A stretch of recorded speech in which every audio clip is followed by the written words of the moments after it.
ശബരിമല റഫറൻസിൽ 9-അംഗ ഭരണഘടനാ ബെഞ്ചിന്റെ വിധി ഒക്ടോബർ ആദ്യവാരത്തോടെ ഉണ്ടാകുമെന്ന് സൂചന നൽകി ചീഫ് ജസ്റ്റിസ്. ക്ഷേത്ര പരിപാലനവുമായി ബന്ധപ്പെട്ട ബോധഗയ കേസ് പരിഗണിക്കുന്നതിനിടെയാണ് ചീഫ് ജസ്റ്റിസ് സൂചന നൽകിയത്. ധനസുമോദ് വിശദാംശങ്ങളുമായി. സുമോദ്, ചീഫ് ജസ്റ്റിസ് നൽകിയ സൂചനകളിൽ എന്താണുള്ളത്?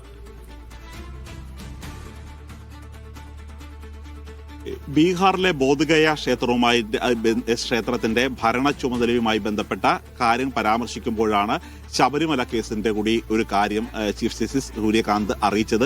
അതായത് ഈ ബോധഗയ ക്ഷേത്രത്തിന്റെ ചില ചോദ്യങ്ങൾക്ക് ഉത്തരമാകുകയാണെങ്കിൽ അതിന് സമാനമായ ഒരു ഉത്തരം തന്നെയാണ് ശബരിമല കേസിലും ഉണ്ടാകുന്നത്. കാരണം പ്രധാനമായും രണ്ട് തരത്തിലുള്ള ഒരു ഭരണഘടന ഉറപ്പു തരുന്ന ഒരു നിയമത്തിന്റെ പോരാട്ടമാണുള്ളത്. ഒന്ന് 25-ാം വകുപ്പും 2 14-ാം വകുപ്പും. മതസ്വാതന്ത്ര്യം ഉറപ്പു തരുന്ന ഒരു വകുപ്പും സ്ത്രീ പുരുഷ വ്യത്യാസം വരുന്നില്ല എന്ന് പറയുന്ന മറ്റൊരു വകുപ്പാണ് ഇവിടെ ഉള്ളത്.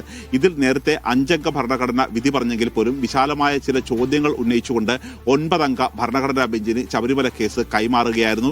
ശബരിമല കേസ് ഇതുമായി ബന്ധപ്പെട്ട് കൃത്യമായ ഒരു ചോദ്യാവലി തയ്യാറാക്കി ഇതിനുള്ളിൽ നിന്നുള്ള ഒരു വാദമാണ് സുപ്രീം കോടതിയിൽ നടത്തിയത്.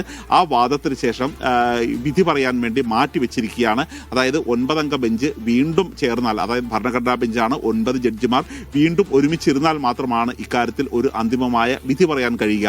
ഇത് എന്നുണ്ടാകും എന്നുള്ളൊരു കാര്യത്തിൽ ഒരു അനിശ്ചിതത്വം ഇതുവരെ ഉണ്ടായിരുന്നു. ഇപ്പോൾ അതിന് ഏകദേശം ഒരു സൂചന ലഭിച്ചിരിക്കുകയാണ്. ഒക്ടോബറോടുകൂടി ശബരിമല കേസുമായി ബന്ധപ്പെട്ട വിധി ഭരണഘടനാ ബെഞ്ചിന്റെ 9-അംഗ ബെഞ്ചിൽ നിന്നും ഉണ്ടാകും എന്നുള്ള സൂചന തന്നെയാണ് ഇപ്പോൾ ചീഫ് ജസ്റ്റിസ് നൽകിയിരിക്കുന്നത്. ധനസുമോദ്, ദില്ലിയിൽ നിന്ന്.